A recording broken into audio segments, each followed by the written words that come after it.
नमस्कार।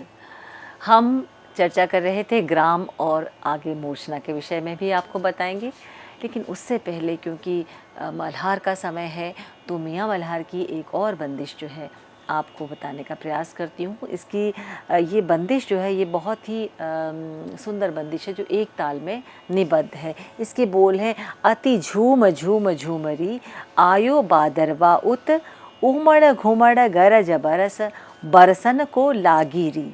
अंतरा है तरसन को लागे मोरा जिया, तरसन को लागे मोरा जिया दास शाम गावत मियाँ मल्हार रागिनी री। देखिए बंदिशों में भी जो है वर्षा ऋतु में किस प्रकार का भाव होता है, किस प्रकार का वातावरण होता है कि वाकई उमड़ घुमड़ कर झूम झूम कर जो है वो बादल छा रहे हैं, घटा छा रही है और गरज बरस के साथ जो है बिजली चमकती है, वर्षा ऋतु होती है और ऐसे में हृदय जो है वो तरसता है। कहीं पर जो है अपने प्रिय की आस में जो है वो नायिका जो है वो बैठी है और उस वक्त मल्हार, ऐसे मौसम में मल्हार गाने का अलग ही एक आनंद है। ये भारतीय संस्कृति में भी है, लोक संस्कृति में भी आप देखें कि इस समय बहुत से ऐसे लोकगीत गाए जाते हैं जिनमें कि वर्षा ऋतु का वर्णन होता है। उस प्रकार की जो एक खुशी या एक फुहार का एक जो आनंद जो है वो महसूस किया जा सकता है। एक उत्तर भारत में तो इस समय विवाहित जो लड़कियां होती हैं, बेटियां जो होती हैं, उनको मायके बुलाया जाता है और वो ही समय होता है जब अपनी सखियों के साथ मिलती हैं, बचपन की सहेलियों के साथ मिलती हैं, झूला झूलती हैं और न जाने कौन कौन सी अपनी यादों को जो है वो साझा करती हैं। उस समय उस आनंद को बटोरती हैं और फिर आगे के समय को अपने आगे के लिए अपने आप को तैयार करती हैं। तो लीजिए बंदिश मियाँ मल्हार की एक ताल की बंदिश है।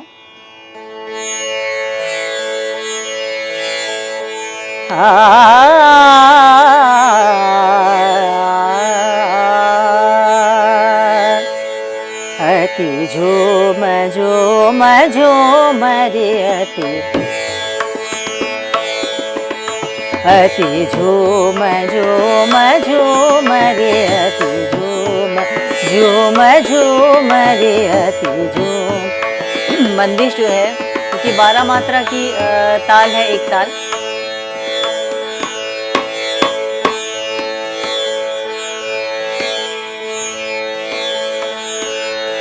दिन दिन धक तू ना करता धक दीना झूम झूम झूम रे अति झूम। यानी 11वीं मात्रा से बंदी शुरू हो रही है। 11वीं मात्रा से पर जो है वो अति या का आएगा। झूम झूम झूम रे अति झूम झूम झूम रे अति आयो बादरवा उत आयो बादरवा उत घुमड़ घुमड़ गरज बरस उमड़ घुमड़ गरज बरस बरसना को लागिरियत बरसना को लागिरियत झूम झूम झूम रे अति झूम झूम झूम रे झूम झूम झूम रे अति झूम झूम झूम रे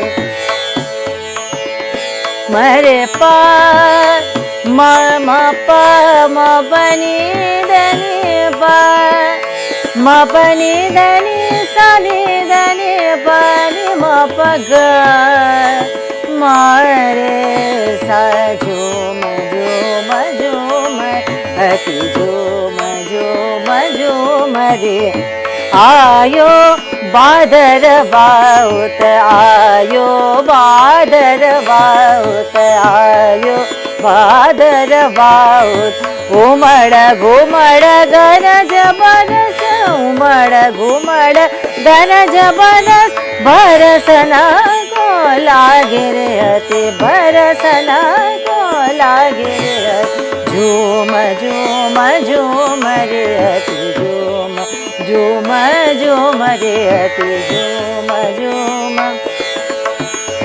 निसा रे प म प ग म रे धा नि सा। अब देखिए, जब राग मियां मल्हार के बारे में आपको पहले बहुत विस्तार से बताया जा चुका है। मरे प मल्हारंग, मरे प म प नि ध नि प, मियां मल्हार का अपना निजी अंग। म प नि ध नि प नि म प ग म रे सा कानड़ांग, नि ध नि सा मल्हारंग, मरे प मल्हारंग, म प नि ध नि प। मल्हार, मियां मल्हार का अपना विशेषण। नि म प ग म रे सा कानड़ांग, नि ध नि सा, नि ध नि सा जैसे दोनों निषादों का प्रयोग हो रहा है, तो यहाँ मियां मल्हार अपने आप में स्पष्ट रूप से सामने आता है। नि ध नि सा रे प म प ग म रे सा झूम झूम रे, मरे प मल्हारंग, जो बहुत ही खूबसूरत है, जिसको कि किसी और राग में जब हम प्रयोग करते तो कहते हैं ये मल्हारंग आया। मरे प म प नि ध नि प नि ध नि प, मियां मल्हार का विशेष जो स्वर समुदाय है, जो उसकी पहचान है। म प नि ध नि प नि म प ग म रे प म प नि ध नि सा, दोनों निषादों का प्रयोग इस प्रकार से मियां मल्हार में ही होता है। म प नि ध नि सा नि ध नि प म प ग ग ग म रे सा नि ध नि सा रे प ग ग ग म रे सा झूम झूम झूम रे अति झूम झूम झूम रे अति झूम झूम अति झूम झूम झूम रे।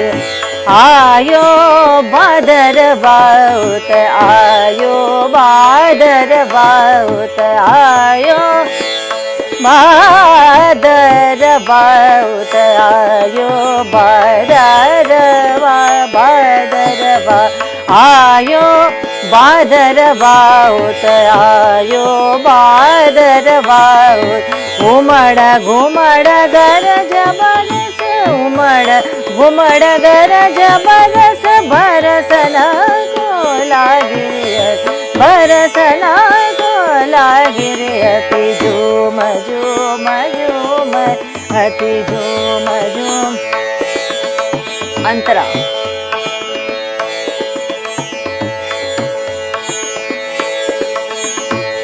तरसन को लागे मोरा जिया, तरसन को लागे मोरा जिया, दास श्याम गावत मिया, दास श्याम गावत मिया। मलर रागिनी, मलर रागिनी अति झूम झूम झूम रे अति झूम झूम। तरसन को लागे मोरा जिया, तरसन को लागे मोरा जिया, तरसन को लागे मोरा जिया, दास श्याम गावत मिया, दास श्याम गावत मिया। मलर रागिनी झूम झूम झूम अति झूम झूम झूम रे अति झूम। रे प म प ग म रे ध नि सा नि ध नि सा रे प म प नि ध नि प म प ग म रे ध नि सा रे प म प ग म रे ध नि सा रे प म प ग म रे सा झूम झूम। जो स्वर आपको बताए गए हैं वो सब इसमें प्रयुक्त है। नि सा रे प म प रे प म प ग म रे सा, म प रे प ग म रे ध नि सा रे प म प नि ध नि प म प ग म रे ध नि सा नि ध नि प, म प नि ध नि सा नि ध नि प म प, म प नि ध नि सा नि ध नि प म प ग म रे सा झूम झूम झूम रे अति झूम झूम, अति झूम झूम झूम झूम, अति झूम झूम झूम झूम झूम रे अति झूम झूम झूम झूम झूम रे अति झूम झूम। म बनी धनी धनी धनी ध ग म रे धनी धनी धनी ब म प ग म रे धनी धनी धनी ध रे ब म प ग म रे धनी ध रे ब म प ग म रे धनी ध रे ब म प नि धनी ब म प ग म रे ध ग म रे ध झूम झूम झूम अति झूम झूम झूम रे अति झूम रे पा अति झूम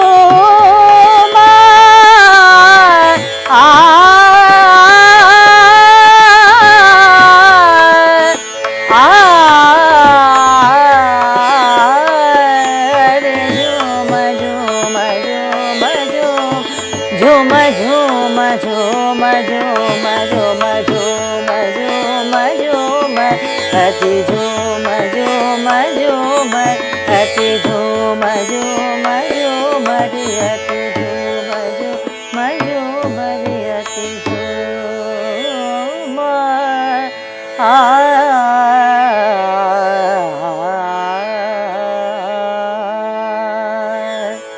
तो ये एक उदाहरण मैंने आपको दिया। और जिस प्रकार से जो राग रागनियाँ हैं वो अपने स्वरूप को बहुत खूबसूरत तरीके से बंदिशों के माध्यम से जो है वो प्रकट करती है। और हम लोगों के लिए भी जो विद्यार्थीगण हैं उनको बंदिशों को यदि हम गा लें, उनको सीख लें, उनको बार बार उसका अभ्यास करें तो कहीं ना कहीं, क्योंकि राग के जो स्वर हैं उन्हीं में से ही तो बंदिश बनी है, तो कहीं ना कहीं राग जो है वो हमारे मस्तिष्क पे बैठने लगता है। तो कभी कभी हम ऐसा होता है कि हम बंदिश को गा लेते हैं और बार बार गाने पर हम जब उस राग के विस्तार की तरफ जाते हैं तो हमें कहीं पे वो आसान लगने लगता है। इसीलिए बंदिशों का अपना महत्व है। बंदिश वैसे भी स्वर पद ताल का समन्वय है, स्वर तो उसमें है ही है। तो स्वर कौन से होंगे? जो राग में प्रयुक्त होने वाले स्वर हैं। पद स्वर है, शब्दों को, लिरिक्स को जोड़ा गया, और ताल जिस पे कि वो बंधा हुआ है। तो ये एक बंदिश का उदाहरण था। अब अगला एक और विषय जो हम आपके सामने लेकर आए वो है मूर्छना। अक्सर आपने जो है मूर्छना के विषय में पढ़ा होगा। आपको जब संगीत की शिक्षा दी जा रही होगी तो आपने मूर्छना के बारे में आप जानते कि ये संज्ञा क्या है। मूर्छना जो है इसकी उत्पत्ति जो है वो ग्राम से हुई है। और मूर्छना जो है ये 7 स्वरों के क्रमानुसार आरोह और अवरोह करने को मूर्छना कहते हैं। यानी कि जैसे हम गा रहे हैं सा रे गा मा पा धा नी सा, सा नी धा पा मा गा रे सा, आरोह अवरोह है।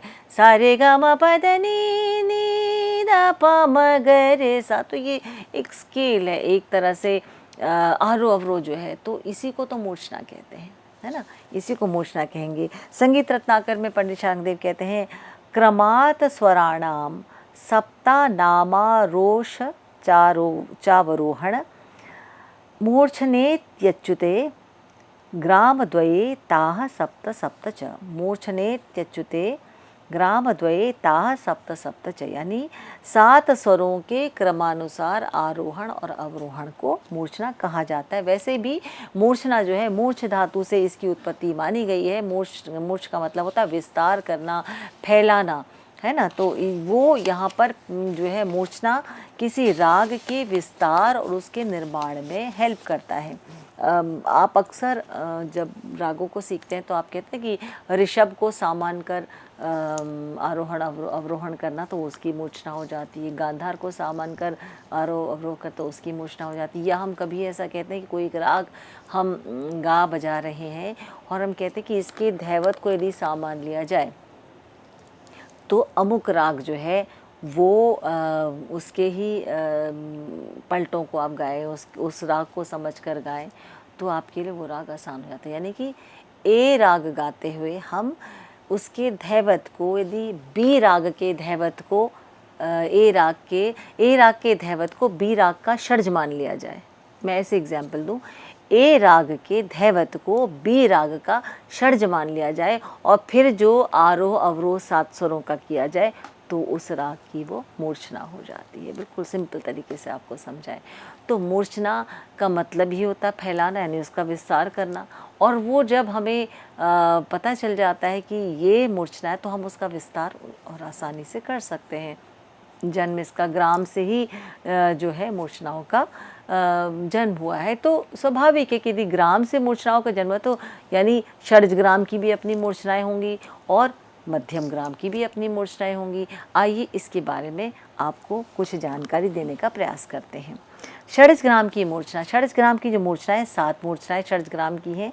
तो पहली मूर्छना जो है उत्तर मंद्रा, यानी इस मूर्छना में षड्ज से आरंभ होता है, यानी सा रे गा मा पा धा नी धा पा म ग रे सा, ये जो इस मूर्छना के स्वर हैं, यानी इसका फैलाव इस तरह से है। या हम कहें कि ये जो 7 स्वरों का आरोहण अवरोहण उत्तर मंद्रा में इस प्रकार से होगा। दूसरी मूर्छना जो है रजनी, रजनी मूर्छना में कैसे, निषाद से शुरू होगा, मंद्र निषाद से, नी सा रे गा मा पा धा पा म ग रे सा नी। तो मंद्र निषाद से ये आरंभ होता है, किसका, रजनी का। अब उत्तरायता तीसरी मूर्छना है, इसको लिया जाए तो ये मंद्र सप्तक के धैवत से शुरू होती है। तो मंद्र सप्तक की धैवत से शुरू होगी तो स्वाभाविक है कि ये मध्य सप्तक के किस स्वर तक जाएगी, ये पंचम तक जाएगी, क्योंकि 7 स्वर ध नी सा रे ग म प, तो ये इस प्रकार से पंचम तक जाएगी और अवरोह में पंचम से ही वापस आएगी। अगली मूर्छना है शुद्ध षड्जा, जो कि पंचम को, मंद्र पंचम को से आरंभ होगी और कहाँ तक जाएगी, मध्य सप्तक के मध्यम तक जाएगी, है ना। इसी प्रकार से जो 5वीं मूर्छना है वो है मत्सरीकृता। मत्सरीकृता में जब आप देखिए शुद्ध षड्जा में पंचम से स्टार्ट हो रहा, मंद्र पंचम से, और यहाँ पे कहाँ से शुरू होगा, मंद्र मध्यम से। तो मंद्र मध्यम से जब ये शुरू हो रहा है तो ये कहाँ तक जाएगी, गांधार तक जाएगी, क्योंकि वो 7 नोट्स कहाँ कंप्लीट कर रहा है, वो गंधार पर कर रहा है। सप्तक तो तभी बन रहा है ना, वहीं से ये वापस आएगी। तो ये थी मत्सरीकृता। अगला है अश्वक्रांता, छठी जो मूर्छना है, षड्ज ग्राम की मूर्छना की बात करें, ये अश्वक्रांता, जो कि कहाँ से शुरू हो रही है, मंद्र गंधार से शुरू होके कहाँ तक जाएगी, मध्य सप्तक के रे तक जाएगी। और अंतिम जो मूर्छना है वो है अभिरुद्ध गता। अभिरुद्ध गता में कहाँ से शुरू हो रही है, मंद्र ऋषभ से शुरू हो रही है और मध्य सप्तक के कहाँ तक जाएगी, 7 तक जाएगी। तो ये 7 प्रकार की मूर्छनाएं षड्ज ग्राम के अंतर्गत हैं। पहली उत्तर मंद्रा, रजनी, उत्तरायता, शुद्ध षड्जा, मत्सरीकृता, अश्वक्रांता और अभिरुद्ध गता। ये 7 मूर्छनाएं जो हैं ये षड्ज ग्राम के अंतर्गत। अब ऐसी ही मध्यम ग्राम की भी मूर्छनाएं, अब देखते हैं मध्यम ग्राम की मूर्छनाएं कौन कौन सी हैं। मध्यम ग्राम की मूर्छनाएं जो हैं वो सौवीरी, पहली मूर्छना। अब इसमें देखिए यहाँ पर मध्यम ग्राम की शुरुआत कहाँ से हो रही है, मध्यम ग्राम की शुरुआत हो रही है मध्यम से, म से। तो सा रे ग म म, यहाँ से शुरू हो रहा है, म प द नी सा रे ग, ये 7 स्वर कंप्लीट कर रहा है, म से शुरू होके तार सप्तक के गांधार तक। तो ये कौन सी पहली मूर्छना है, जिसका नाम है सौवीरी मूर्छना। अगली मूर्छना जो है, अब देखिए कैसे अगली है हरिणाश्वा। हरिणाश्वा मूर्छना जो है ये म के बाद आ गया, गंधार आया, मध्य सप्तक के गांधार से ये मूर्छना चल रही है। तो कहाँ तक जाएगी, तार सप्तक के ऋषभ तक। कैसे, सा रे गा, यहाँ से शुरू होगी, गा मा पा द नी सा रे, तो ऋषभ तक 7 स्वर कंप्लीट हो गए। वहाँ से अवरोह जो है इसका वापस गांधार तक होगा। तो ये मूर्छना थी हरिणाश्वा। इसकी अगली मूर्छना है कलोपनता। कलोपनता में जब वो इससे पहले की हरिणाश्वा मूर्छना जो है गांधार से शुरू होती, कलोपनता कहाँ से शुरू होगी, ऋषभ से शुरू होगी। तो ऋषभ से शुरू होकर ये कहाँ तक जाएगी, तार सप्तक के 7 तक जाएगी। सा रे, रे यहाँ से शुरू होगी, रे गा मा प ध नी सा, सा नी दा पा म ग रे, ये इसकी मूर्छना होगी, यानी इसका जो आरोहण अवरोहण इस प्रकार से होगा। अगली है शुद्ध मध्या। शुद्ध मध्या में षड्ज से शुरू होगी, मध्य सप्तक के सा रे गा मा पा द नी, नी धा पा म ग रे सा, ये आपकी शुद्ध मध्या हो गई। इसके बाद अगली मूर्छना आती है मार्गी। मार्गी में सा के बाद क्या आता है? मंद्र सप्तक का नी आता है, तो नी से शुरू हो गया सा नी, नी सा रे गा मा पा धा, धा पा म ग रे सा नी, तो ये निषाद से शुरू होती है। इसके बाद आती है पौरवी, तो निषाद के बाद मंद्र सप्तक के धैवत पर आ जाइए। धैवत से शुरू होकर ये कहाँ तक जाएगी? पंचम तक जाएगी। और उसके बाद आता है हृष्यका। हृष्यका में आप देखिए पंचम से शुरू होकर कहाँ तक जाएगी? मध्यम तक जाएगी, मध्य सप्तक के। तो मंद्र सप्तक के पंचम से मध्य सप्तक के मध्यम तक इस मूर्छना के स्वरों का फैलाव यानी स्वरों का विस्तार है। तो षड्ज और मध्यम जो षड्ज ग्राम की मूर्छना और मध्यम ग्राम की मूर्छना 7 मूर्छनाएं हैं, और इनको मैंने आपको बताया किस स्वर से कहाँ कहाँ ये स्थापित हो रही हैं।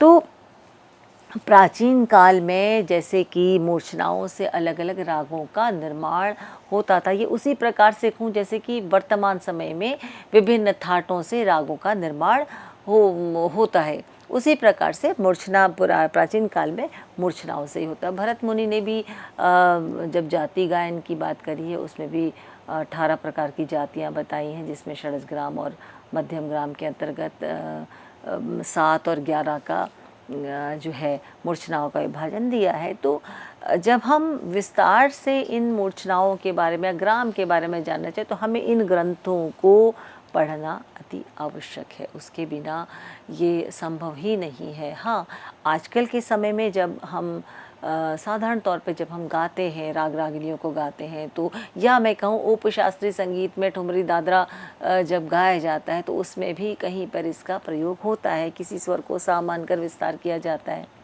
तो ये मूर्छना का एक बहुत अच्छा उदाहरण है।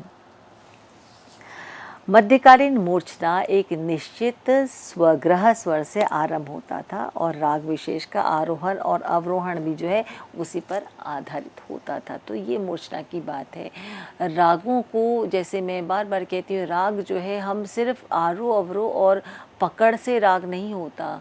हालांकि जब हम आपको बताते हैं या जब प्रारंभिक शिक्षा होती है तो उसमें राग के बारे में जब हम जानना चाहेंगे तो राग का अपना एक इंट्रोडक्शन होता है। जैसे हमसे कोई हमारा इंट्रोडक्शन पूछे तो हम कहते हैं हमारा नाम ये है, हम इस भारतवर्ष के नागरिक हैं, हम इस प्रांत से बिलोंग करते हैं, या हम और अधिक बताएं तो हम इस प्रांत से, इस ज़िले से हम बिलोंग करते हैं, हमारे इस गांव से हैं, या हम कहेंगे हमारी मातृभाषा ये है, हमें हमारी एजुकेशन क्वालिफ़िकेशन ये है, जो कुछ भी हम अपने विषय में बताते हैं, हमारा स्पेशलाइजेशन किस में है, तो हम ये चीज़ें अपने बारे में बताते हैं। ऐसे ही राग भी जो है अपने बारे में बताता है। राग को जानने के लिए सर्वप्रथम उसका इंट्रोडक्शन क्या होता है कि भाई वो किस थाट से उत्पन्न है, यानी किस फैमिली से वो आता है, और दूसरा कि उस राग में जो है उसके आरोह और अवरोह क्या है। मैं प्रैक्टिकल एस्पेक्ट की बात करूँ तो राग को प्रैक्टिकली जानने के लिए तो आरोह अवरोह जानना बहुत ज़रूरी है,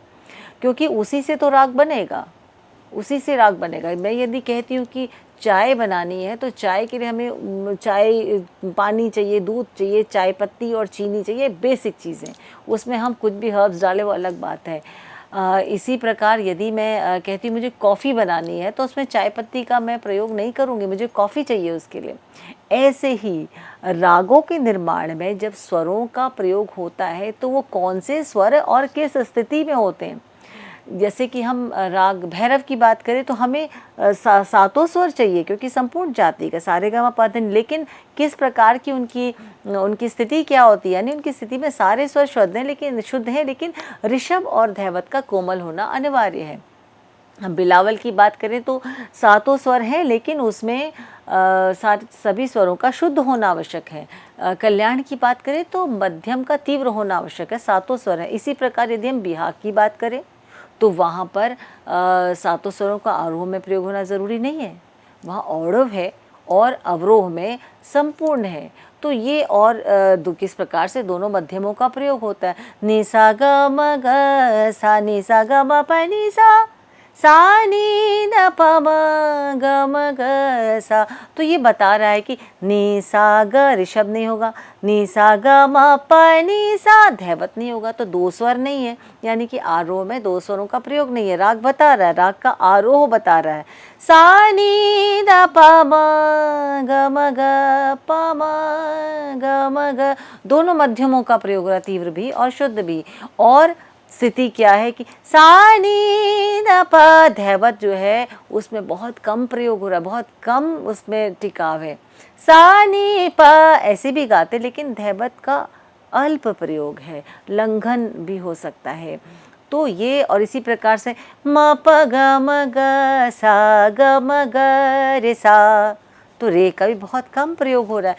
तो ये राग के आरोह अवरोह में हमें बताया गया कि स्वर कौन कौन से प्रयोग हो रहे हैं। भाई आरोह में तो 5 ही होंगे, अवरोह में 7 होंगे। तो राग के बारे में ये बताता है। इसी प्रकार से राग जो है वो अपने बारे में बताता है। राग की बहुत सी विशेषताएं होती हैं और ये राग जो थाट से उत्पन्न होते हैं, ऐसे ही पहले के समय में प्राचीन काल से ही ग्रामों से जो है वो अलग अलग ग्राम और मूर्छनाएं जो उनसे रागों की उत्पत्ति होती थी। तो बहुत सी चीज़ें हैं जो कि और विस्तार से जानने की बात है।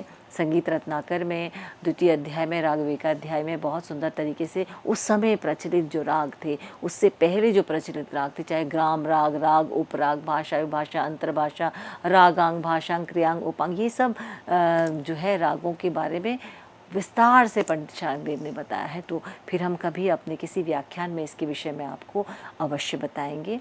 आज का जो हमने आपको विस्तार से बताया ग्राम और मूर्छना के बारे में, उम्मीद करते हैं आपको समझ में आया होगा, रुचिकर लगा होगा। और इसी के साथ आप मल्हार का भी आनंद लीजिए। नमस्कार।